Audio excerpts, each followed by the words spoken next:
Muy buenas noches para todos los participantes. Desde AMSI, como un gesto de resiliencia, como un gesto de unión de nuestro gremio, hemos decidido continuar con las actividades académicas, no desconociendo la tragedia que nuestro país está viviendo, pero mostrando nuestra fortaleza. Es por eso que van a ver en nuestras diferentes publicaciones, en nuestros diferentes fondos, las diferentes formas que podemos tener. Una, para que si han sido víctimas de alguna de estas tragedias puedan recibir el apoyo de AMSI, tanto psicológico como asistencial, para saber en qué podemos como AMSI colaborar y si estamos fuera del lugar de la tragedia, solidarizarnos con nuestro gremio, poder apoyarlos en este momento tan difícil y demostrar que AMSI somos todos. Pueden hacer sus donaciones en el QR que ven en este momento en mi fondo de pantalla, en el que mostró Alejo y en el que tenemos en los diferentes canales de comunicación de AMSI. El día de hoy vamos a dar continuidad a nuestra semana académica y continuamos en el tema de ultrasonido pulmonar. En este momento creo que estamos teniendo algunas dificultades con el doctor Fabricio Caballero. Doctor Caballero, no sé, no lo veo en este momento en la Uy, sala. hace rato llegué. Es que está Desde que como Andrés habían, Lozada. desde acá, Está como. desde que estaban 5 personas. Bueno, hola Fabricio, es que lo estaba viendo como Andrés Lozada, Bueno, entonces no.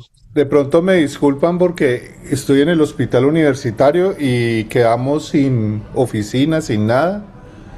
Entonces, de pronto Entonces, me dicen el lugar que creo que de pronto menos bulla hay. No alcanzaba a llegar a la listo. casa porque estuve en el día, entonces no. Gracias. Fabricio es una muestra de resiliencia para nosotros. Fabricio es anestesiólogo, Fabricio es intensivista, es profesor de la Universidad del Valle y es intensivista en el Hospital Universitario del Valle y hoy ha decidido acompañarnos con mucha fortaleza para seguir.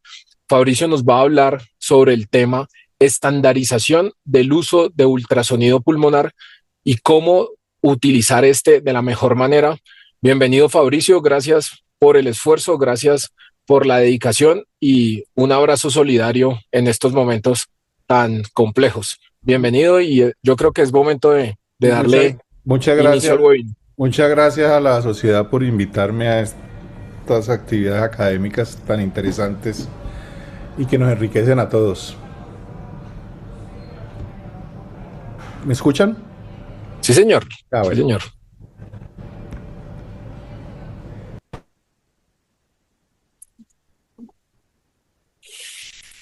Como segundo conferencista vamos a tener al doctor Jairo Cárdenas. Él es especialista en medicina crítica y cuidado intensivo. En este momento desarrolla sus actividades profesionales en la Fundación Cardioinfantil. Es uno de los líderes del ultrasonido en el país, docente de algunos de los programas de Bogotá, como el programa de la Universidad del Rosario y de la Universidad de La Sabana. Y vamos a tener con él la participación en uso de inteligencia artificial en el ultrasonido pulmonar y cómo podemos utilizarlo. Entonces vamos a estar con ellos el día de hoy. Fabricio, yo creo que empecemos con la presentación y ya después vamos haciendo las diferentes preguntas al finalizar las dos sesiones. Muchas gracias. Bueno, muchas gracias nuevamente. Mi nombre es Andrés Fabricio Caballero, como eh, ya lo comentó el compañero que tuvo la gentileza de invitarme, el doctor Ruiz. Y el tema para hoy es que me corresponde, es la estandarización del ultrasonido pulmonar en el paciente crítico. Y yo lo he tomado o lo he denominado de la adquisición de la imagen a la toma de decisiones clínicas. A lo largo de la charla pues vamos a ver cómo la evolución de cómo se ha ido desarrollando la técnica del ultrasonido pulmonar como técnica diagnóstica, desde simple interpretación de imágenes cuando todavía el ultrasonido pulmonar no se había masificado y no era considerado dentro de la valoración de los pacientes con disnea o dentro del concepto del point of care que ya tenemos ahora, y al llegar a utilizarlo como una herramienta en diferentes escenarios que nos lleva a mejorar la precisión diagnóstica en los escenarios de point of care. Y entonces quiero comenzar con esa pregunta sencilla. Tenemos el mismo paciente en la misma UCI, dos intensivistas realizan el ultrasonido, y nos preguntaremos aquí, ¿van a adquirir las imágenes de la misma forma? ¿Van a llamar de la misma manera los hallazgos que ellos puedan tener? ¿Y si llegarán a la misma conclusión clínica? Entonces, muy probablemente vayan a haber varias variaciones en los dos análisis de las dos personas, ¿no? Y el tema es que el valor del ultrasonido pulmonar no depende solo de reconocer esos patrones ultrasonográficos o artefactos. Depende de no solamente describirlos, sino cómo los vamos a adquirir, cómo los vamos a interpretar. Y ese es el problema que quiero abordar el día de hoy. Tratar de hacer el ultrasonido pulmonar de una manera un poco más estandarizada. Entonces, ¿cómo haremos esto? ¿Cómo hacemos para que los dos intensivistas que examinan el mismo paciente puedan tener hallazgo de manera comparable y lleguen a decisiones reproducibles? Entonces, primero, como lo vamos a ver, la adquisición de la imagen. La adquisición de la imagen se debe tratar de estandarizar. Segundo, que tengan un lenguaje reproducible. Y tercero, la interpretación clínica que le van a dar a esas imágenes que han adquirido dentro del contexto clínico del paciente. Entonces, básicamente quedaríamos con adquirir, describir, cuantificar, interpretar y decidir, dependiendo de lo que estemos viendo. Básicamente toda la charla está basada en estos cinco importantes artículos. Lógicamente hay otros que se agregan a la evidencia, y básicamente aquí es como la línea del tiempo de la evolución del ultrasonido, ¿no? Desde el doctor Daniel Lichtenstein en el 2008, que tuve la oportunidad de conocerlo y estar en el hospital donde él labora, y conocer su concepto por allá en el 2011, 2012, de que tenía del ultrasonido pulmonar. Y llama la atención que él en esa época utilizaba una sola sonda para valorar todo el paciente. En algunos escenarios clínicos, sobre todo de urgencia, seguimos teniendo como ese punto de partida para hacer más rápida la valoración, sobre todo en los pacientes en estados de shock, en pacientes que están en estados de reanimación. Pero vamos a ver cómo en el paciente ya crítico podemos intercambiar las ondas dependiendo el punto de valoración ultrasonográfico que queramos ver.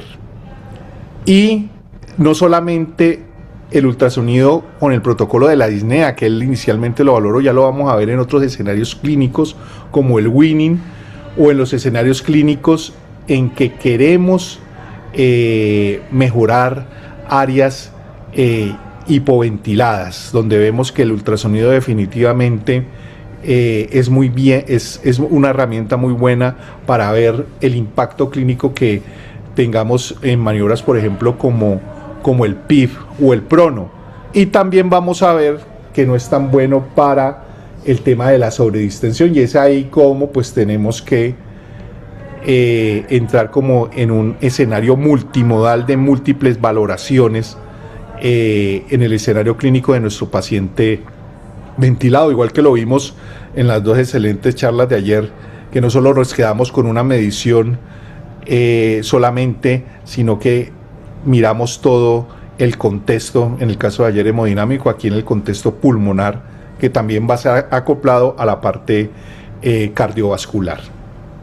Entonces, volviendo al tema, un mismo paciente que puede tener, en este caso, 4 interpretaciones distintas o cuatro informes distintos. Es un ejemplo cotidiano y uno lo ve a la hora de compartirlo con otros colegas, ¿no? El paciente ventilado que aumenta súbitamente sus requerimientos de oxígeno, hacemos ultrasonido pulmonar y encontramos esta imagen del centro.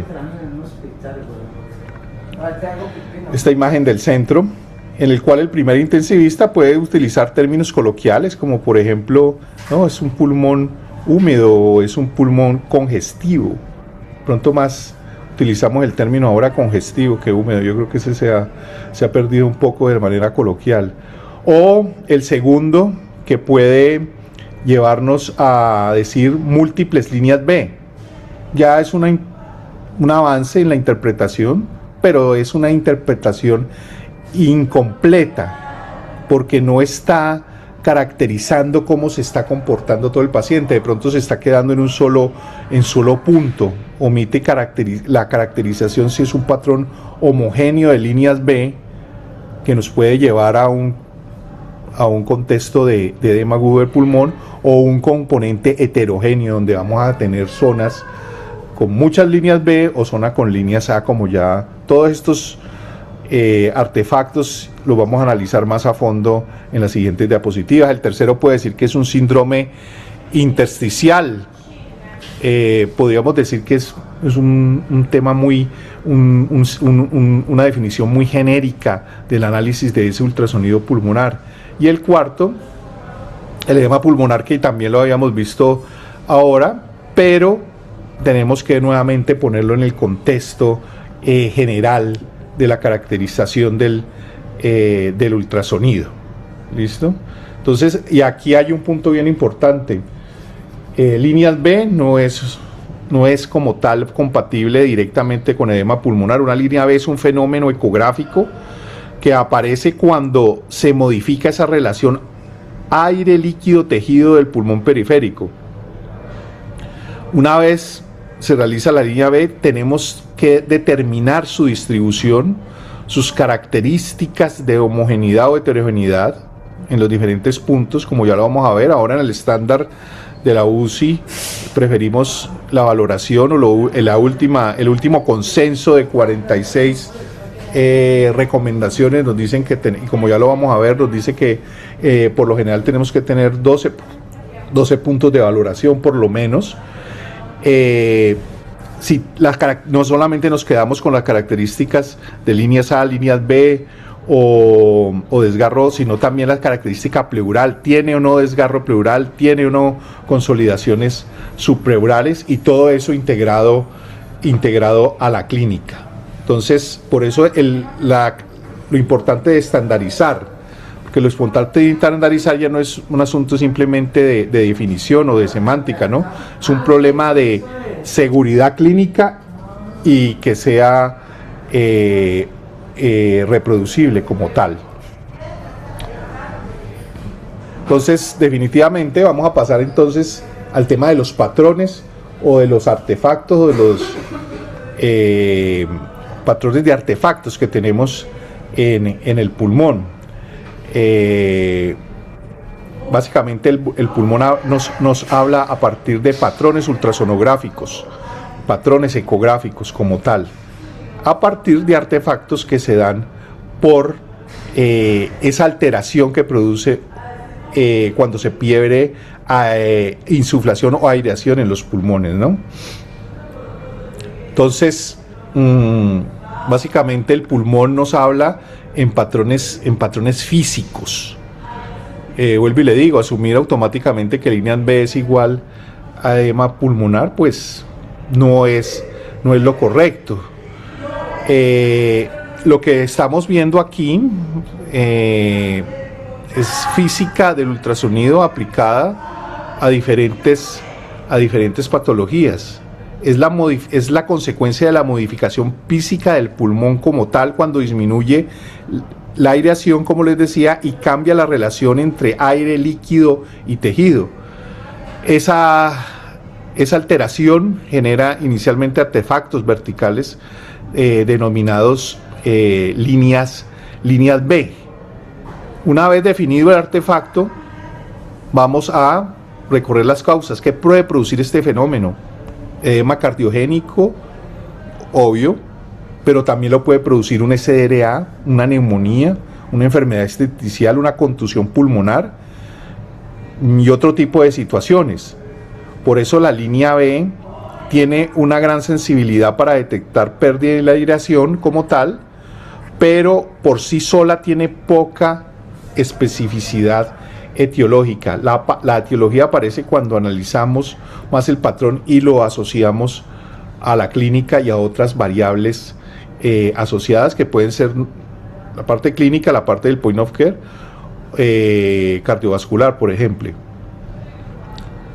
Entonces también desde ahora hay que introducir variables, ¿no? En relación a la línea B. ¿Es bilateral o unilateral? ¿Es difuso o focal?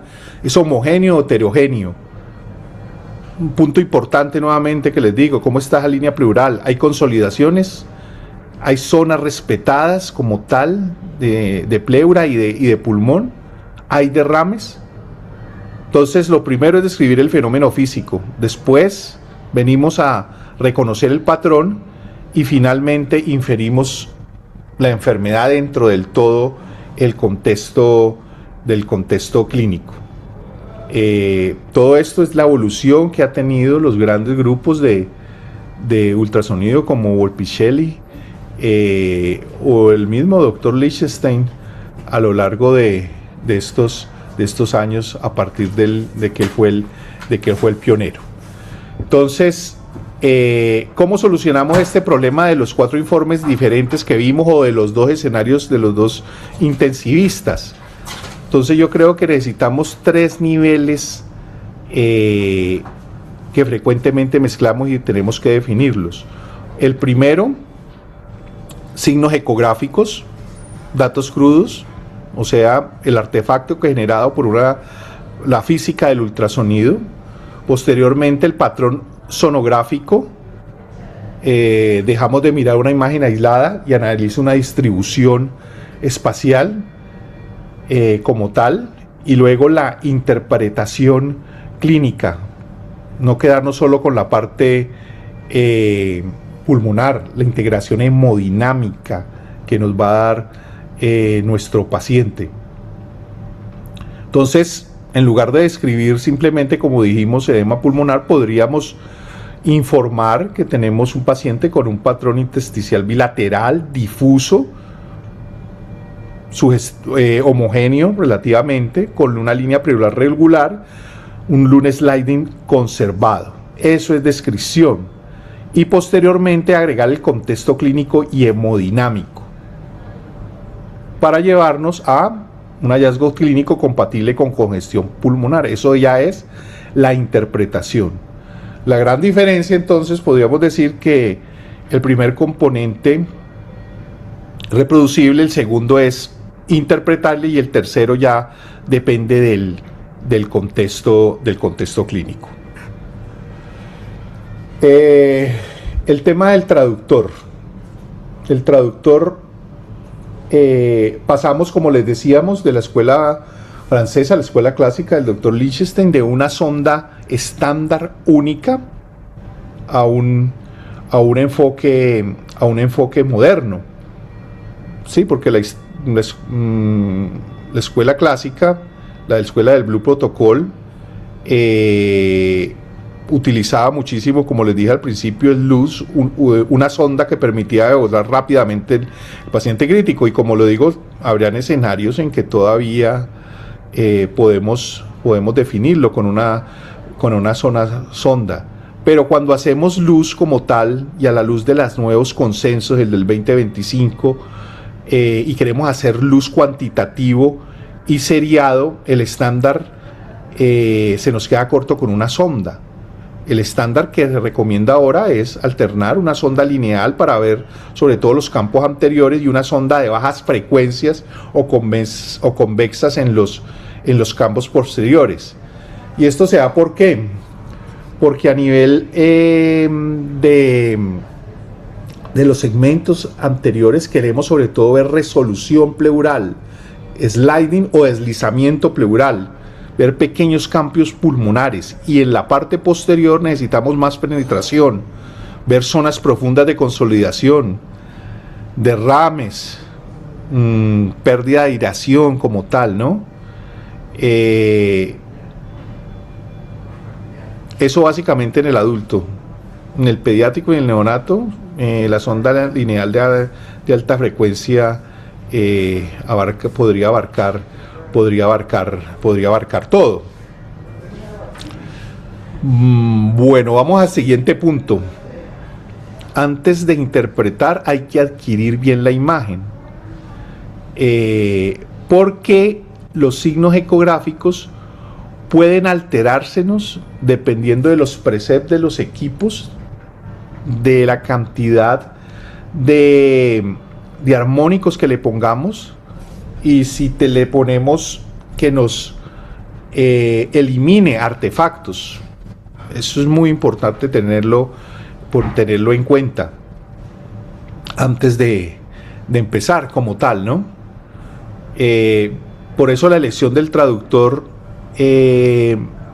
no debería depender simplemente de cuál está conectado el ecógrafo, depende de qué estoy buscando y en qué punto del pulmón estoy valorando, ¿no? En relación a su frecuencia de penetración. Tenemos que recordar que los traductores lineales trabajan a bajas frecuencias, a frecuencias relativamente altas, perdón. Es excelente para estudiar las características de la superficie pleural, el dune sliding, las irregularidades pleurales, pequeñas consolidaciones subpleurales. Es como la diana, la superficie pleural como tal. La convexa sacrifica esa resolución superficial, pero gana en penetración. Por eso es muy importante en las regiones posteriores, cuando tenemos derrames pleurales, consolidaciones, en la valoración del tema de la excursión diafragmática. El engrosamiento es mejor analizarlo con la sonda lineal. La sonda sectorial, podríamos decir que es la sonda que nos permite valorar rápidamente pulmón y corazón, pasar de un lado a otro, pero no es muy bueno para la caracterización pleural, ¿no? Ya que tiene una menor resolución para ese tipo de estructuras un poco más superficiales como la pleura, y definitivamente no debe ser la primera, por lo general la convexa o la microconvex como tal. Llegamos entonces al punto de la configuración del ecógrafo, y a veces lo ignoramos, y si estamos en este punto objetivo de la charla, que es estandarizar los procesos y los protocolos, deberíamos tener incorporados en los equipos un preset de pulmón, ¿no? Porque dependiendo de esta caracterización que le demos al ecógrafo, puede cambiar lo que vemos, ¿no? Y nos puede llevar a errores de interpretación. ¿Por qué? Porque los artefactos, si eliminamos los artefactos, muchos de esos artefactos generados por el ultrasonido es lo que nos van a dar la información diagnóstica que queremos analizar, ¿no? Por eso se recomienda apagar los armónicos, tener apagado la eliminación de los filtros, y dejarlo muy básico como tal al ecógrafo. Por eso me acuerdo mucho del doctor Lichtenstein, su famoso ecógrafo Toshiba, que era un ecógrafo que no tenía mayores herramientas de calidad de nitidez de la imagen como tal. Y en relación a la valoración específica, por ejemplo, si cuantifico las 12 regiones con una determinada sonda, frecuencia, profundidad y procesamiento de los ecos, y mañana cambio esos parámetros o viene otro compañero y no tiene en cuenta eso, parte del cambio que podría haber de las líneas B podría deberse no sabríamos si por la herramienta o por el manejo que le hayamos dado, o si es debido al cambio en los presets del equipo, o sea, no a una mejoría del pulmón. Por eso la estandarización de la técnica es parte de la medición, y el consenso, el del 2025 lo dice, ¿no? Construir un preset pulmonar en la institución, en el grupo de Point of Care, es muy importante para una valoración un poco más exacta del pulmón. Vamos ahora a, una vez ya venimos de la configuración correcta del ecógrafo. Ahora, ¿cómo vamos a hacer el escaneo? El escaneo, inicialmente antes, básicamente nos quedábamos con esta valoración longitudinal como tal, y vemos que estas son imágenes tomadas del artículo del consenso. Nos dice que hagamos también una valoración. Inicialmente tenemos que valorar el bad sign, ¿no? Y una vez determinado eso, optimizamos con una vista transversal. Ese plano longitudinal nos va a permitir de pronto cuantificar mejor las líneas B o estimar esa pérdida de aireación. Entonces podríamos decir que la localización de la sonda, según su orientación, esa localización transversal intercostal puede maximizar la ventana pleural y ayudarnos mucho a la cuantificación como tal de cuando vamos a hacer el protocolo de luz. Entonces, aquí pueden ver claramente cómo no existe un protocolo luz para todas las preguntas, ¿no? Una cosa es el paciente en emergencia, que ya lo habíamos visto, el paciente en el cual requiere ya un enfoque un poco más sistemático, un abordaje diagnóstico inicial, y por último es el paciente que tenemos monitorizado en la UCI, y de eso va a depender cuántas zonas tengo que explorar como tal, ¿no? Entonces podríamos decir que depende de la pregunta que yo quiero responder. Si yo tengo un paciente profundamente inestable en urgencias, mi objetivo no es calcular un score pulmonar perfecto, ¿no? Quiero respuestas rápidas. ¿Hay neumotoras? Dicotómicas, ¿no? ¿Hay neumotoras, sí o no? ¿Hay gran derrame? ¿Hay edema pulmonar difuso? ¿Existe una asimetría como tal? Cuando el paciente está un poco más estable, yo quiero resolver una disnea aguda. Entonces ya necesito una valoración, una exploración un poco más sistemática. Pero ya en mi UCI quiero monitorizar al paciente crítico en qué escenarios: en el SRA, ventilación mecánica, en el prono, reclutamiento, respuesta al tratamiento. Ahí sí necesito una evaluación más extensa que comprometa más regiones, sobre todo del lado posterior. No nos podemos quedar solo con la parte anterior y lateral. Por eso no es una bobada discutir si el protocolo correcto tiene 4, 6, 8 o 12 zonas. La pregunta ahí es: ¿para qué estoy haciendo el ultrasonido? La extensión del examen depende de la pregunta clínica. ¿Listo?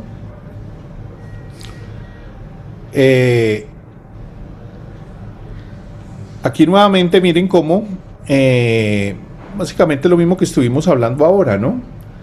Del triaje de urgencias a un diagnóstico un poco más sistemático, ¿no?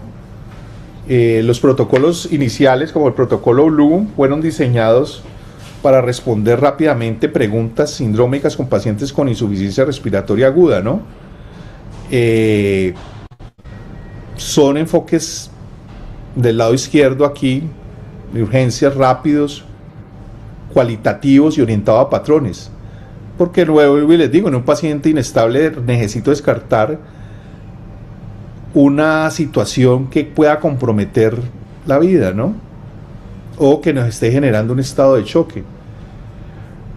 Cuando paso ya de ese paciente inestable, ya entro a un examen diagnóstico más sistemático, aumentando la cobertura. Entonces necesito ya un protocolo de 8, 12 zonas como tal. Ya no basta con decir hay líneas B, necesito saber cómo es su distribución, en qué puntos están. Si estamos frente a un síndrome intersticial difuso, al menos 2 zonas positivas bilaterales. Básicamente, cómo está la pleura como tal. Entonces, evolucionamos al ultrasonido de 12 zonas como tal, ¿no? Que es más exacto. Utilizamos, miren que aquí está claramente el luz, el test de aireación como tal del ultrasonido, la mecánica ventilatoria guiada por ese luz. Esa titulación de PIB le está sirviendo para tener reclutamiento alveolar. Acuérdense que es muy bueno para este punto, pero en la sobredistensión es donde nos falla mucho, porque él puede dar patrones de línea A en un pulmón normal, pero sigue dando en sobredistensión, o sea que no nos podemos quedar solamente con el ultrasonido, tenemos que ir ya a las mediciones que ya conocemos de la mecánica ventilatoria para evitar daño por sobredistensión alveolar como tal. ¿Listo?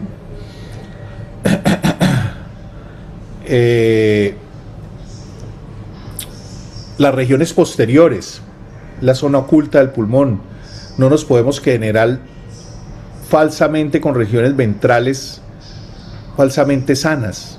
Las regiones dorsales dependientes pueden tener líquido, pueden tener áreas de consolidaciones. Todo eso ocurre sobre todo en un porcentaje alto, dependiendo de la serie, puede ser del 80%, pero no necesariamente en ese porcentaje, pero sí es muy importante ver más exactamente el pulmón para definir los patrones como tal. Entonces, hemos visto los signos, ahora vamos a ver un poco más a fondo los diferentes patrones que vamos a ver en nuestro análisis como tal.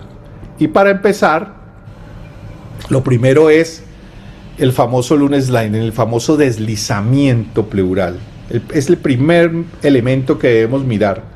No son las líneas B, es la pleura. Primero describimos su morfología. ¿Es irregular o irregular? ¿Tiene signo del desgarro o el shear sign que llamo?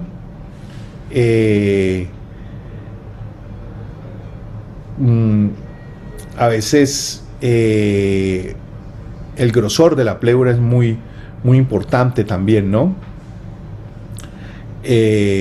A veces puede desaparecer ese Lune sliding, ¿no? Que es de lo primero que uno se acuerda cuando comienza a ver pulmón, ¿no? Porque nos llama la atención que está muy relacionado con neumotoras, pero no toda ausencia de sliding nos diagnostica deslizamiento. Hay que buscar otros signos, por eso hay un algoritmo de análisis cuando no tenemos, y también hay que verlo en el contexto en el contexto clínico, porque otras situaciones como apnea, intubación selectiva, pleurodesis, atelectasia nos puede dar abolición del deslizamiento pleural sin ser necesariamente un neumotórax como tal. Miren, esto es bien interesante porque aquí vemos la física de la generación de los artefactos, ¿no? Las líneas A, ¿qué son las líneas A? Son reverberaciones horizontales, miren, equidistantes, a intervalos regulares, miren que es la misma distancia de la línea pleural superior, y son generadas por debajo de la pleura. Una línea A tampoco es una trilogía, puede aparecer, así como las líneas B, puede aparecer en un pulmón normal, en EPOC, en asma, e incluso en neumotoras, dependiendo el resto de los signos que usted encuentre. Se da, ¿por qué? Por ese rebote, esa reverberación de los ecos que vuelven hacia las ondas, así como se ve acá. Pero ¿qué sucede en las líneas B? En las líneas B es bien interesante porque ya pasamos de artefactos horizontales a artefactos verticales, lo que se llama como una trampa acústica. Comienza a rebotar el haz de ultrasonido a lo largo del pulmón comprometido. O sea, ya no es capaz de hacer ese rebote, esa reverberación, y se comienza a ver estas líneas verticales que se extienden a lo largo del fondo de la pantalla. Y tener muy en cuenta que eso se da por ocupación, no necesariamente por agua dentro del pulmón, ¿no? Es por esa alteración en la interacción entre el aire, el líquido y el tejido pulmonar, entre las diferentes áreas como tal, ¿no? Importantísimo. Número, distribución, homogeneidad, lo que venimos repitiendo, que es lo que tenemos que estandarizar. A medida que cada vez progresamos hacia menos aireación, ya comenzamos a dejar de ver artefactos y comenzamos a ver tejido pulmonar, que es lo que se va a denominar como hepatización pulmonar o consolidación pulmonar, ¿no? Miren que poco a poco se van viendo consolidaciones, inicialmente consolidaciones o microconsolidaciones subpleurales, el Shershine, que parece como pleuras mordidas. Esto es bien importante. Y lo otro es que comenzamos a ver entrada, comenzamos a ver la limitación de los bronquios y el famoso broncograma aéreo dinámico que comenzamos a visualizar como tal en el pulmón. Lo otro es el tema de los derrames pleurales, ¿no? Lo mismo con el derrame pleural, exactamente tenemos que aplicar el mismo estándar, ¿no? La misma filosofía de valoración. No simplemente derrame pleural derecho. Básicamente 4 puntos, ¿no? Como está aquí. ¿Qué lado está afectado? ¿Qué magnitud tiene? Medición máxima, preferiblemente en la expiración. ¿Cómo es ecográficamente? ¿Es anecoico? ¿Es septado? ¿Es ecogénico? ¿Tiene detritus? Como esa imagen de algo flotando como tal. ¿Listo? Y aparte de eso, tiene una ventana segura para drenaje si se requiere drenar. Entonces no solamente es medición, también es una herramienta que nos sirve para hacer procedimientos de una manera mucho más segura, ¿no? Mucho más segura y con menos complicaciones. Los estudios están, así como los accesos vasculares ecoguiados, que ya son estándar de calidad como tal. En cuanto al neumotórax, que ya lo habíamos nombrado, ¿no? No nos podemos quedar con un signo único, ¿no? El diagnóstico de motores es un análisis secuencial.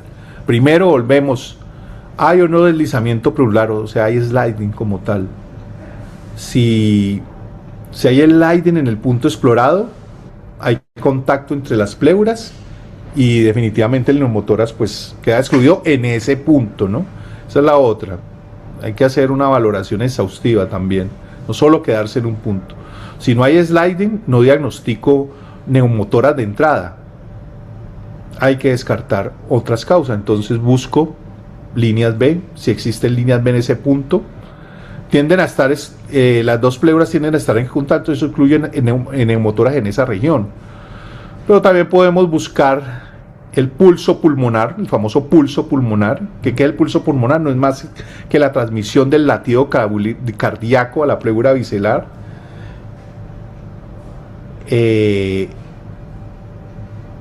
Y pues su presencia pues va en contra de la posibilidad de tener neumotórax, ¿no? También podemos utilizar la herramienta del modo M, el signo de la estratosfera, o como otros grupos llaman el código de barras, que está relacionado con ausencia del movimiento pleural, pero no es específica para neumotórax. Lo que realmente confirma el diagnóstico es definitivamente si encontramos el famoso punto pulmonar, que es como es un límite, ¿no? Entre un área sana y un área comprometida. Hay situaciones en las cuales usted puede también tener punto pulmonar como y no tener neumotórax, ¿no? Con los pacientes con presencia de bulas, ¿no? Eso también hay que tenerlo en cuenta. A veces hay pifias en relación a eso y de pronto el estado de choque se puede interpretar como un neumotórax a tensión y realmente puede ser un choque hipovolémico, un TEP o otra situación. ¿Listo? Pasamos ya entonces al informe preferiblemente estandarizado, y para eso aparece el score de aireación o el score luz de aireación, ¿no? Que es una de las herramientas más importantes en la evolución dentro de la herramienta ultrasonográfica de pulmón y pleura en la evaluación en el paciente crítico. Pensemos básicamente no solamente en números, ¿no? 0, 1, 2, 3, sino que miren, vamos a poner aquí los videos. Perdón. Este no me está corriendo.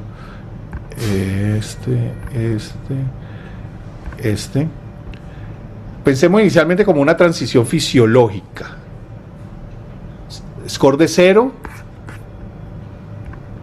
básicamente línea A, hay aireación conservada. Aquí en el score 1 aparecen líneas B, pero son líneas B separadas. O sea, eso ya nos dice, como les dije, hay ocupación dentro del tejido alveolar que hace que comiencen a rebotar los ecos y no se produzca ese fenómeno de reverberación que producen las líneas B. Tenemos el score 2. Miren que hay un aumento de manera importante del compromiso de la superficie pleural. Miren que es una superficie pleural llena de artefactos verticales y tratan a unirse, o como se dice, coalescentes, ¿no? ¿Qué quiere indicar eso? Representa una mayor pérdida de la aireación. Y el score 3, que definitivamente es esa tendencia a la consolidación. Es una pérdida muy importante de la aireación en esa región. Y ya pues nos está indicando un patrón de hepatización como tal. Entonces, podemos decir que el luz no convierte una imagen en un diagnóstico, convierte la aireación en una variable que podemos seguir en el tiempo y ver su evolución, tanto hacia un compromiso mayor del mismo, como si lo estamos aplicando y si estamos haciendo una terapéutica específica como prono o PIP o diurético, cómo responde ese pulmón a eso. ¿Listo? Y miren que esta es como una diapositiva resumen del consenso de expertos, y eso es como lo más importante de ese concepto, son los puntos más importantes de esas 46 declaraciones del consenso que pretende estandarizar la medición y monitorización de la aireación pulmonar. Y básicamente, pues, en el paciente crítico, lo que venimos hablando, el estándar de 12 regiones, 6 por emitoras, una puntuación en cada punto de 0 a 3, una puntuación global de 0 a 36. Siempre se registra el patrón más grave de cada región. Sonda lineal en campos anteriores, sonda de baja frecuencia en los campos posteriores, eliminación de armónicos y la posibilidad de que no presente los artefactos, también lo tenemos que quitar. Ver la pérdida progresiva y la evolución que ya les mostré, y pues su utilidad en UCI en los diferentes escenarios o herramientas terapéuticas que tenemos en la unidad. ¿Listo? Una evolución bien importante en este protocolo LUZ es que separamos ese pulmón en el cual tenemos líneas B separadas y el tema de la coalescencia. Cuando los artefactos nos ocupan menos del 50% de la línea pleural visible, tenemos un score 1. Pero cuando los ocupan más del 40% y tienden a coalescer, tenemos más del 50%, tenemos el famoso score 2 como tal. Bueno, entonces hasta ahora hemos visto las ventajas como tal, ¿no? Es una herramienta que nos ayuda bastante dentro del escenario del point of care. Pero también podemos decir que tiene algunas limitaciones, ¿no? Las aplicaciones extraordinarias, seguimiento del prono, cambios de PIF, evolución de la aireación, destete, pero tiene limitaciones como la que ya hemos dicho, ¿no? El tema de la sobredistensión. Vuelvo y digo, determina muy bien la pérdida de radiación, pero es mala para detectar la sobredistensión como tal. Las lesiones centrales a veces no las ve adecuadamente, pero sobre todo esta es la más importante, el tema de la distensión como tal. Entonces vamos a hacer 2 ejercicios rápidamente para integrar todo lo que hemos visto. Entonces, inicialmente el primer punto, paciente con insuficiencia respiratoria, ya sabemos reconocer los signos, vamos a ir analizándolos paulatinamente. Entonces, primera pregunta, ¿hay o no hay lung sliding? Si hay lung sliding, en ese punto descarto neumotora. Si no hay lung sliding, no digo que hay una neumotora, empieza una segunda búsqueda. Buscamos líneas B, pulso pulmonar, punto pulmonar. Luego vamos a las diferenciales, dependiendo, ¿no? Tenemos porque la ausencia del lung sliding no quiere decir, también puede aparecer como ya hemos dicho, intubación selectiva, telectasias, pleurodesis como tal. En cuanto al patrón de línea A, tengo lung sliding, pero predominan líneas A. El pulmón anterior está adecuadamente aireado. No significa que el paciente esté bien. Un paciente con asma o EPOC puede tener patrón A. El otro tema, un paciente con embolia pulmonar. Un paciente con embolia pulmonar puede tener un pulmón prácticamente normal. y un paciente hipovolémico también, con bajo gasto. Entonces, definitivamente un pulmón con patrón de línea A no significa también que tenga una circulación normal. Bien, por eso el paciente disneico con shock lo encuentro con patrón A, me obliga a mirar fuera del pulmón, y entonces ahí viene la integración, y podemos hacer la integración con situaciones como vimos ayer, ¿no? La acople de ventrículo arterial derecho, la acople de ventrículo arterial izquierdo, con otras herramientas, la sobrecarga de volumen, requiere o no requiere volumen, hasta qué punto va a requerir volumen. Soy respondedor al volumen, pero va a tolerar ese volumen, entonces vamos a ver un Vexus, por ejemplo, como se revisó ayer. El tema del patrón B, ya describimos cómo se forman esas líneas B, ¿no? Como tal.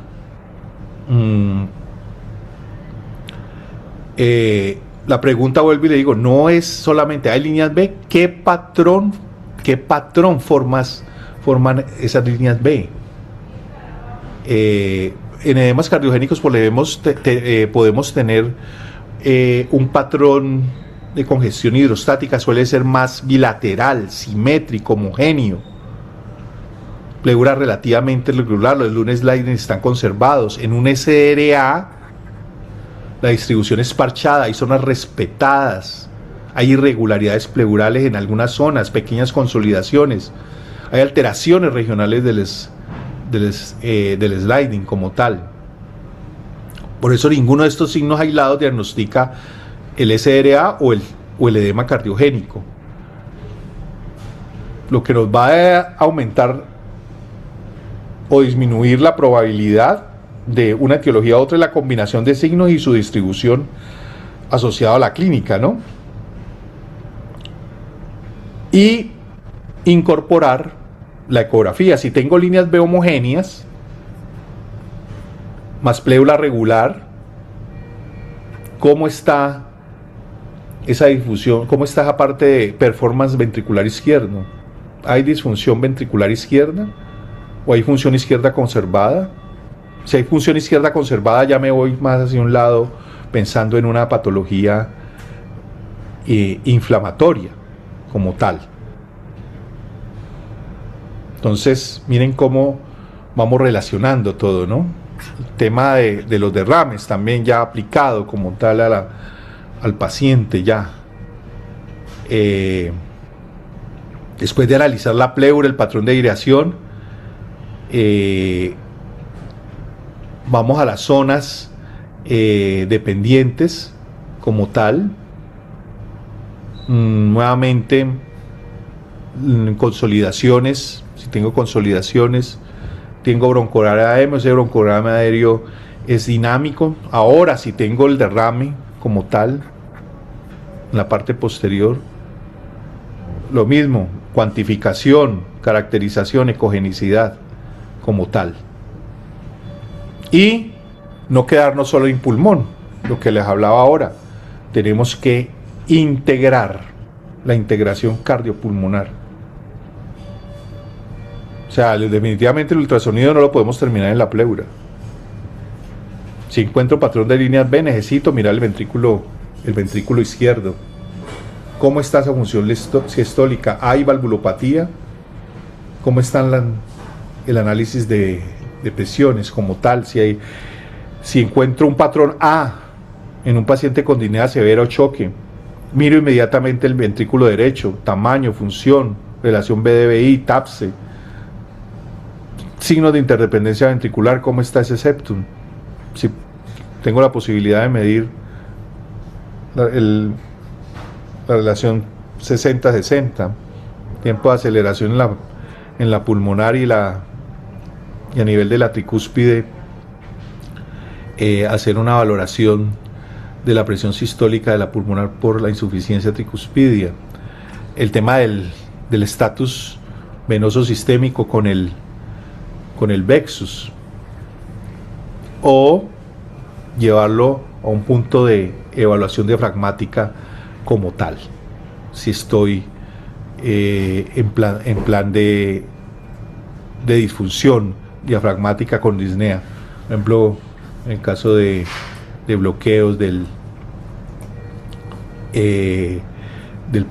interescalénicos altos y nos genere un bloqueo del frénico y nos genere disnea perioperatoria. No descartar la valoración de la excursión y sobre todo la excursión diafragmática, que es algo fácil, ¿no? De pronto el engrosamiento ya es un tema más de destete ventilatorio. Aquí básicamente es una integración de lo que ya hemos estado hablando, es lo mismo básicamente.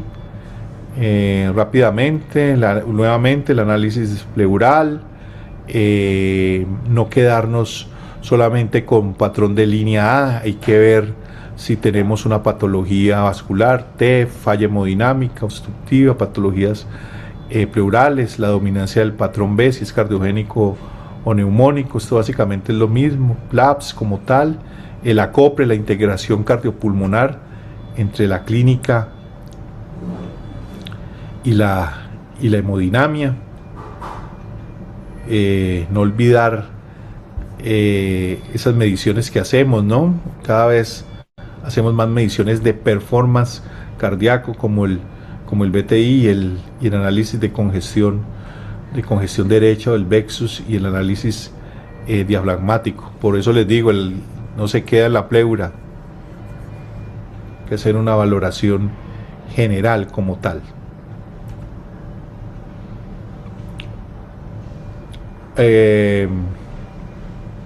Vamos ahora al tema de todo eso ya se comenzó paulatinamente a aplicarse en protocolos, ¿no?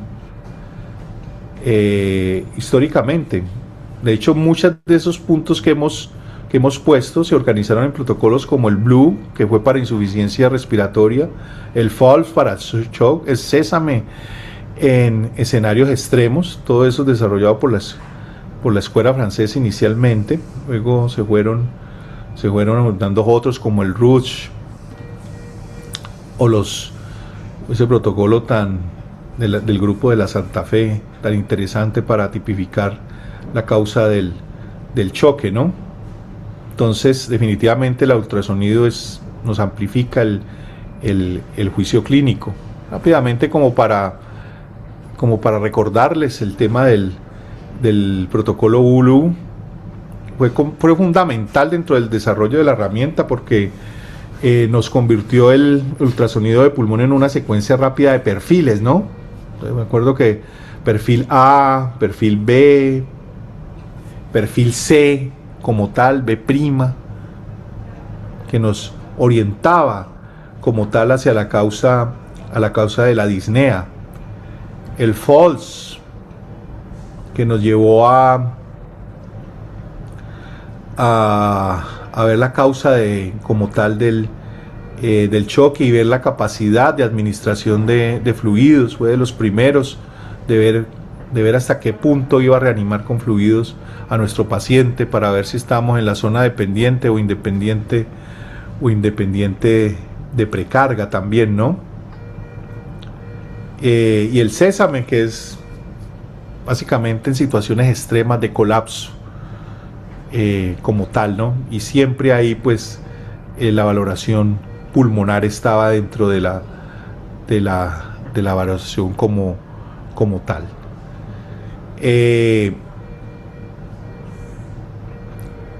Aquí vemos cómo el ultrasonido pulmonar entra dentro del protocolo del destete ventilatorio. El destete es probablemente uno de los mejores ejemplos, porque no solamente mirar el pulmón es suficiente, ¿no? Hay que ver la transición a esa respiración espontánea. Primero, tolerancia pulmonar. ¿Tengo o no tengo apariciones? Una vez lo tengo en ventilación espontánea, incremento de las líneas B, inducido por el esfuerzo respiratorio en un paciente que ha estado ventilado. El diafragma. Tengo desacondicionamiento muscular como tal, engrosamiento, excursión diafragmática. El tema cardiovascular, al retirar la presión positiva generada como tal, y aumentar el retorno venoso, aumentando la carga de ventrículo izquierdo, una disfunción cardíaca previamente compensada, ¿cómo se va a comportar? ¿Vamos a retroceder? Entonces definitivamente valoración de la bomba respiratoria y de la bomba cardíaca, y también viene el tema de la valoración diastólica como tal, de la función diastólica de nuestros pacientes.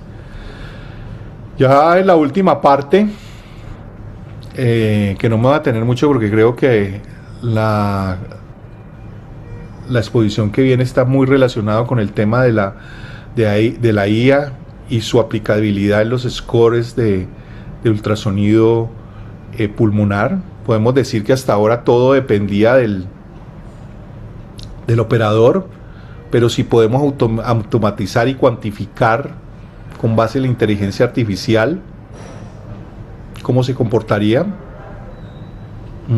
porque actualmente, como lo hemos visto y como lo veíamos al principio de los ejemplos, ¿no?, es una valoración muy operador dependiente, como tal. El tema de la estandarización, ¿no?, lo que hablábamos, el concepto nos llevó a eso, ¿no?, a promover una nomenclatura común y una metodología que fue la que vimos en la valoración del pulmón, y ver conceptualmente el continuo, ¿no?, la foto continua, aireación conservada, pérdida leve, pérdida moderada, llevando la consolidación como tal.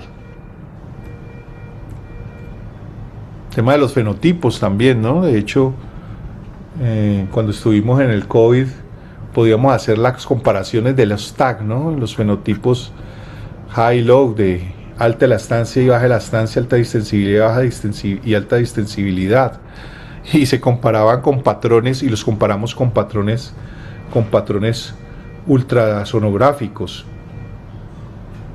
llevando el luz a no solamente que perdió la aireación, sino cómo se distribuyó esa pérdida de aireación pulmonar,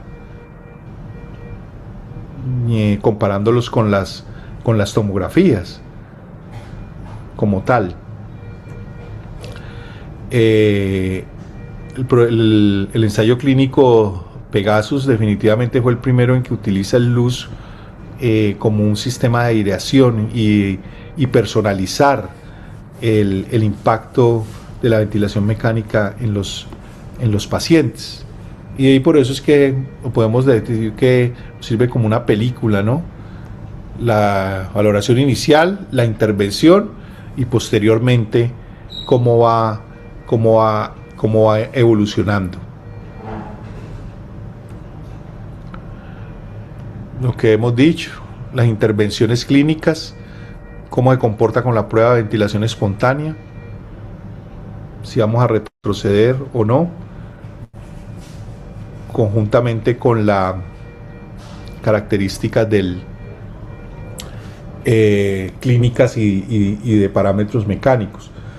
Las limitaciones, el efecto de sobredistensión, definitivamente es que una sobredistensión nos puede dar un patrón de líneas A y no nos dice hasta qué punto estamos llevando a una sobredistensión. Por eso nos podemos quedar con una sola medición. No es válido definitivamente para monitorizar la sobredistensión pulmonar. Inicialmente pareciera, pero Simuelo vio sus estudios que definitivamente no.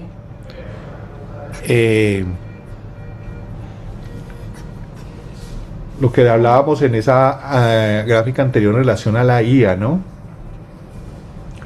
los procesamientos que se están dando ahora en los equipos. Estas son imágenes de un MinRay de última generación que tiene el preset pulmonar y te calcula el score de luz y te da un porcentaje, te da los porcentajes de compromisos como tal. Es muy amigable, aunque por lo general en cada uno de los pulmones le da tres zonas de valoración. y luego le hace en cada uno el porcentaje, la cantidad de línea y el porcentaje de compromiso de esa zona de valoración como tal. Muy amigable, muy bonito, pero pues todavía creo que estamos evolucionando en relación a eso. Y en el futuro el tema de la elastografía pleural como tal y esta medición automatizada que podríamos decir que es un strain, una medición automatizada de deformidad como tal a nivel pleural, que nos puede determinar el strain, el speckle tracking, o la elastografía pleural, que podríamos decir que es como una valoración de la elastancia pulmonar, de la rigidez como tal, que se opone a la deformidad de nuestra ventilación mecánica. Y ya para terminar, pues definitivamente puntos importantes que hablamos durante toda la revisión. Configurar el número 1, configuración del equipo, ¿no? Tener un preset que apague los armónicos, que nos fiste los filtros como tal, que no nos vaya a quitar los artefactos que son claves en la valoración. Inicialmente tener como un orden, ¿no? Describir inicialmente los signos antes de diagnosticar, asociado como tal a la clínica. Las regiones posteriores dependientes son muy importantes de valorarse como tal. Y siempre hacer el point of care, o sea, toda la valoración integral de nuestro paciente, un focus multiorgánico. ¿Listo? Y ante la innovación, pues mantener nuestro rigor científico. La IA no reemplaza nuestro juicio clínico y siempre tenemos que estar en relación a la medicina basada en la evidencia. Un buen entrenamiento inicialmente, al parecer 25 estudios supervisados como mínimo antes de comenzar a utilizar el ultrasonido pulmonar de una manera individual en la valoración. Muchas gracias.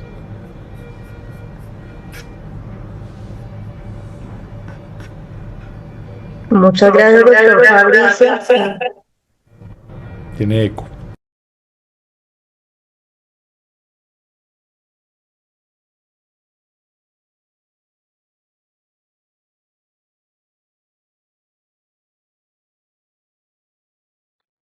Hola, ¿me escucha? Y yo, todo muy bien. Doctor Fabricio, muchas gracias. Vamos a seguir en este momento con la siguiente charla a cargo del doctor Jairo Cárdenas, quien es intensivista. Además de eso, trabaja en la Fundación Infantil y también pues es experto en la parte de investigación y educación. Bienvenido, doctor Jairo. Vamos a estar con la charla de inteligencia artificial y ultrasonido pulmonar.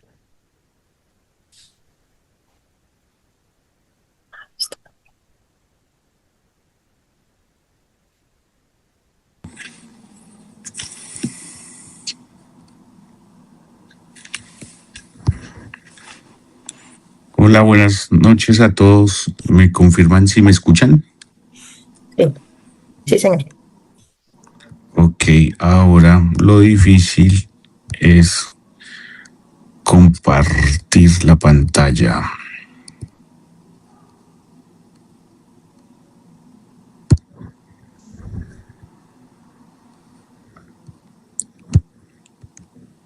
Bueno, ahora sí se ve mi pantalla, ¿sí?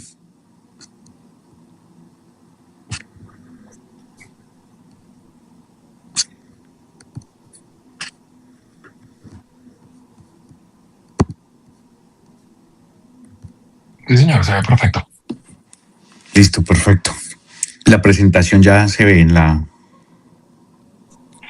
Sí, señor, muchas gracias. Listo, perfecto. Bueno, entonces, pues buenas noches a todos. Muchas gracias a Andrés y a todo el comité por la invitación a participar en esta actividad académica. Primero que todo, pues sumarme al sentimiento que tenemos todos en este momento al acompañamiento y al dolor por cada uno de las personas que están sufriendo esta situación en el país. Felicitar al doctor Fabricio por su labor y por mantener un grupo como el que él tiene en Cali en este momento de tanta pues angustia e incertidumbre y durante todos estos días que se han vivido. Felicitar a ellos que con lo que están haciendo pues están demostrando que son unos verdaderos héroes en esto que está sucediendo.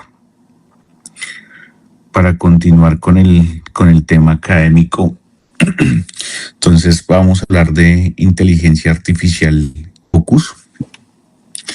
Digamos que quiero cambiar pues como ligeramente la pregunta. Eventualmente nos preguntamos si una máquina va a interpretar una ecografía pulmonar mejor que nosotros, pero probablemente pues esa no sea la pregunta que nos debamos hacer, sino el POCUS, digamos que es un proceso complejo.